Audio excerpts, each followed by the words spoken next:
ठाउँको ठाउँ नथिच्न मैले मात्र कौडी खेलेर भयो मेरो बच्चाले चाहिँ खेल्नु पर्ने यो नेत्र प्रसाद नाम नेत्र भएर के गर्नु बिचराको आँखै कमजोर छ आँखा मात्र होइन यसको त भाग्य पनि कमजोर छ बिहे गर्न 68 वटी केटी हेरिसक्यो तर कसैले यसलाई फर्केर पनि हेरेनन् किनभने यो केटी हेर्न जाँदाखेरि इन्टरभ्यू धेरै लिन्छ अनि के तिम्रो नाम के पर्यो रे वसुन्धरा ए भनेपछि त पानीको त दुखै नहुने भयो अनि तिमीलाई सबै आउँछ हो आउँछ भात पकाउन आउँछ लुगा धुन आउँछ मलाई सबै काम गर्न आउँछ त्यो त मेरो बाउलाई नै आउँछ नि किन बिहे गर्नु पर्यो वसुन्धरा एकपटक मही खाइदेऊ न नै बिहेपछि गाडी किन्न जाँदा त एकपटक सिधै हाँक्न दिन्छ अरे प्लिज खाइदेऊ न चप्प यो त 3 रेक्टरको भयो थाहै भएन अहिले चाहिँ 4 रेक्टर जस्तो छ झड्के आएन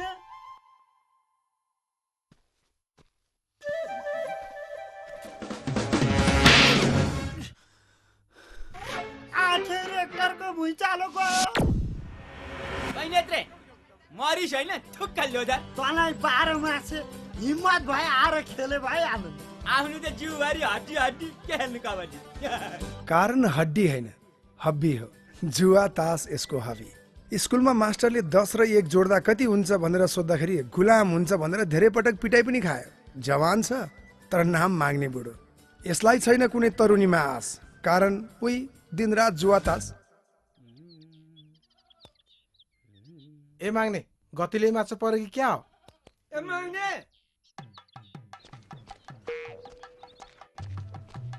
तमरो यहाँ तास खेलेर बसिराख उता तेरो उता के घर जान अनि थाहा पाउँछस् यी भने न बुढा तेरो ताल यही हो भयभरको कपडा घर गवाना सब बोकेर हिँडी कोसी त को हिँडी पुमुनि तेरी स्वानी त्यसका बाजे यता एकैचोटि 3टी आएछन् एउटी गइन जास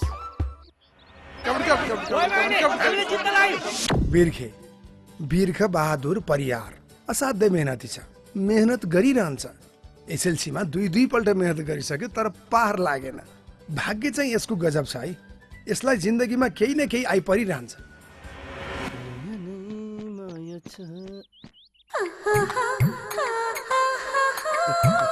नाप न त कहाँ नाप्छौ यहाँ नाप्छौ कि यहाँ नाप्छौ कि यहाँ नाप्छौ नाच्ने भने होइन नाप्ने भने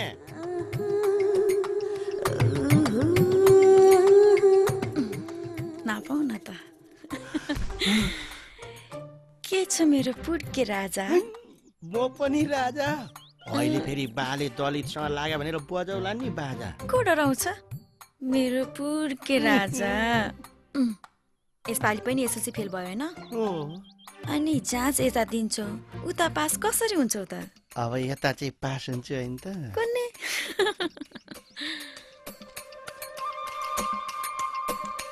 ए बिर्खे फर्की कहाँबाट आइस यताबाट हजुरको छोरीको लुगा नापेर आएको नापेर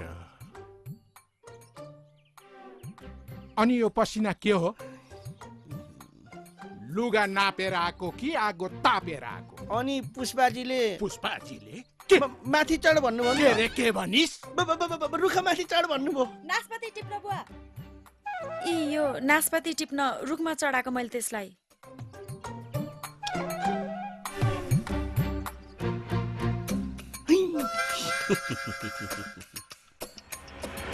एकैचोटि दुईटा थुचास दुईटा देखिस् ए तीनटा छ त अब यसको कुरा गरौँ यसको रेकर्ड अरू साथीहरू भन्दा पनि अब्बल छ जबाट जुवा मात्र नभई जबाट जाँडमा पनि राम्रो दखल छ यसको। स्वास्नीको अगाडि धेरै पटक जाँड छोड्ने कसम पनि खायो। चटक्कै छोड्यो पनि, तर 8 घण्टाको लागि मात्र।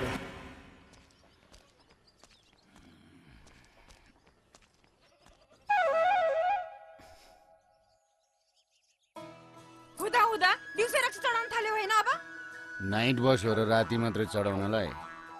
खेतमा कोदाली लिएर काम गर्न गएको मान्छे कोदाली खै? कोदाली त खेतमै छोडेछु। पानी खान गएको थिएँ। पानी खान गएको कि रक्सी खान गएको? यस्तो पनि हुन्छ? अब त अति भयो। अब त म बस्दै बस्दैन यो घरमा। एक बस्दिन, दुई बस्दिन, बस्दै बस्दिन। अब गएँ म। पारो दिन रातको तास हैरानै भइसकेँ म त। अब मर्न पाए पनि हुन्थ्यो। त्यो मान्छेसँग त म बस्दै बस्दिन। एक्लै बस्छ तिमी। पारो पक्नु। एक पटक माफ गर्दैन प्लिज। अबदेखि कहिले गर्दिन साँच्चै।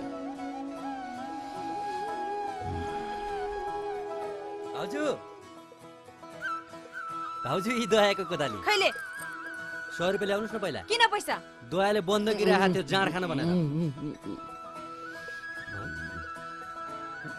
तिमीलाई त ओ त्यहाँ हेर त दोयाको हातमा 42 तास आउँछ हेर्थे। कहाँ छ? खेल गर्छस्? खै के भन्छ यो? यस्तो ताली खेल हुन्छ? गर्न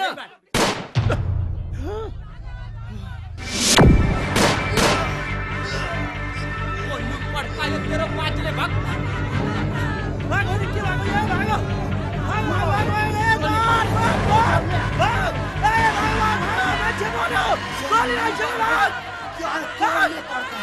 गोली लाग्यो। कसलाई स्वीकार्नु?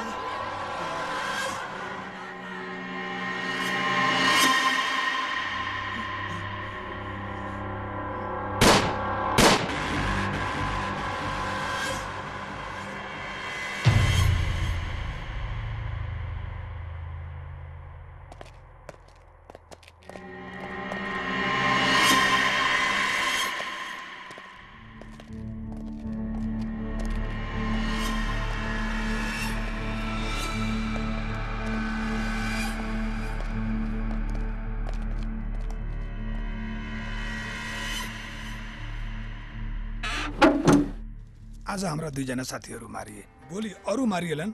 यसरी त हाम्रो क्रान्ति सफल हुँदैन त कमरेड। यो वडा नम्बर 6 मा कोही सुरागी छ, पत्ता लगाएर कारबाही गर्नु पर्यो। माथिको पनि त्यही आदेश छ। कत्रो टोलले हान्छ? खसी मार हाने हो र? बिस्तारै बोल्न माग्ने। उसित बारेमासीलाई माओवादीले यहाँ भाटे कारबाही गरिरहन्। त्यही त अहिले कारबाही गर्ला फेरि। छोडिदिए त्यस्ता कुरा। कारबाही गर्ने मुठी हुनु परेन? अस्ति 4-5 जना माओवादी आएर छन् है। मलाई त माग्ने माओवाद हुने के रेला। मेरो पालो गायत्री मन्त्र जपाए जस्तो बटटट मार्क्सवाद, लेनिनवाद, माओवाद, इस्लामवाद, जिन्दाबाद भयभरको बात ठोकिदिएको। ओहो तपाईँलाई त हामीलाई भन्दा 1-2 बात बढी थाहा रहेछ भनेर लुरुक्क परेर यसैबाट भा।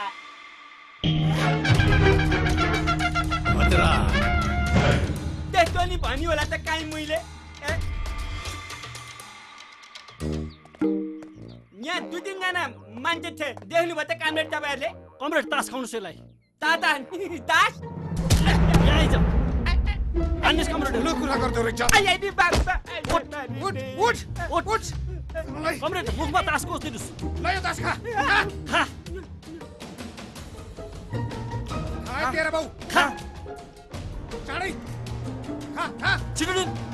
खुब पर्दा भात निल छिटो भने। खा राम्रोसँग। Thank you. अझै मिलेनस्? साँच्ची तरकारी अचार केही छैन? चुप। यस्तै गर्नुपर्छ तँलाई। निल। ल के पनि खा।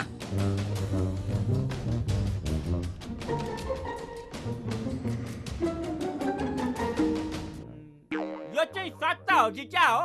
किन? मिठो सट्टा? आवी हो त रे त्यसका बाजे। हिजो चौतारामा हाम्रो 2 जना साथीहरू मारिए। कसले मारे भन्? मलाई धरमा थाहा छैन हजुर। मलाई त दर गुलाम मिर्सी भाषा बाहेक केही थाहा हुँदैन। तँलाई के थाहा हुन्छ त भन्। कसरी थाहा हुनु मलाई? मेरो आफ्नै स्वाहिन त कोसँग पहिलो गयो, अहिलेसम्म थाहा पाउनु सके होइन कामले हजुर। ठिक छ, आजदेखि यो 12 मासे बन्द गर्ने र हाम्रो विचार बुझ्नलाई यो किताब पढ्ने।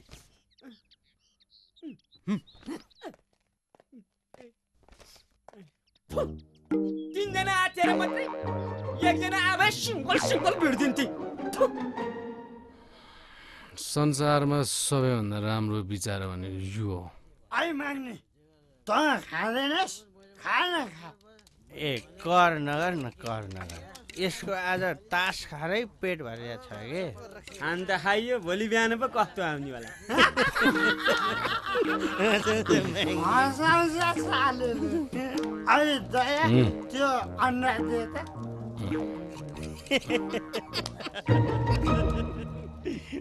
अहिले किन हाँस्छ? तेरो बाजे लसुनलाई अन्डा भन्छ, उहाँ पनि यत्रो चस्मा लाएको डर किन डर यो खान हटाउँछ। ए किन डर लागिरह भने त्यसका बाजे यो किताब छातीमा राखिरहेको छ।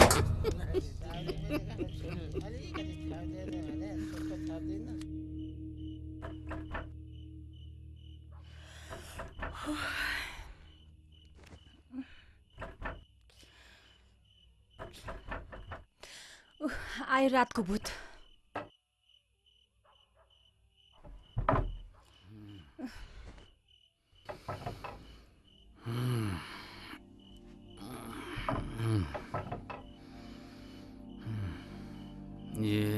झ्याप्पै सुतेको। अब म ढिलो आए पनि भन्दिनँ, किनभने कहिल्यै छिटो आएको छु र। माफी पनि माग्दिनँ, कति माग्नु। तर हेर कसरी भन्नु।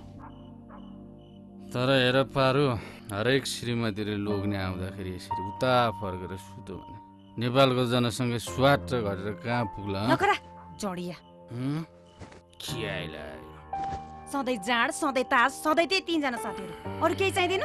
उमेर कति भयो थाहा छ? आई लभ यु पारो। यत्रका पारो खाना लाउन भइसक्यो यहाँ गाह्रो। कस्तो केटालाई बिहा गर्दैछौ बाउले पनि? चिन्ता नगर पारो, म विदेश जान्छु। मेन पावरवालासँग कुरा गरिसकेको छु। पारो नखरा।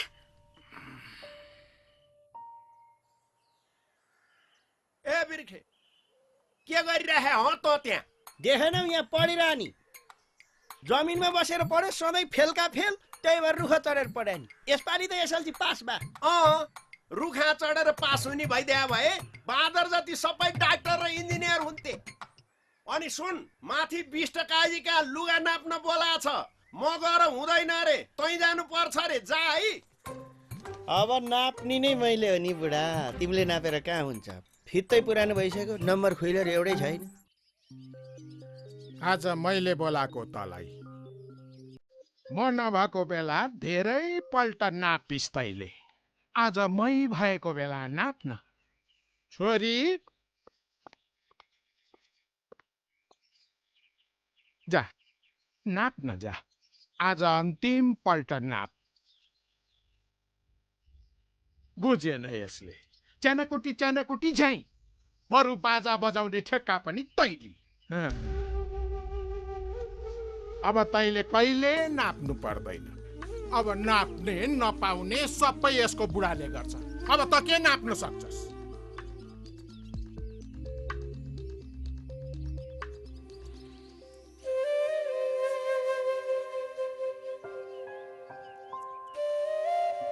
बिहे गर्न लागेको तिमीले? सुनेनौ अघि बुवाले के भन्नुभयो? तिमीलाई अलिकति पनि अप्ठ्यारो लागेन? 22 वर्ष पुगिसके, के को अप्ठ्यारो? सबै कुरा त ठिकै थियो, तर दलितसँग बिहे नै त म कसरी गर्न सक्छु? ठिक छ, गल्ती मेरै थियो। लुगा नाप्दा नाप्दै सपना पनि ठुलै सिउन थालेछु मैले।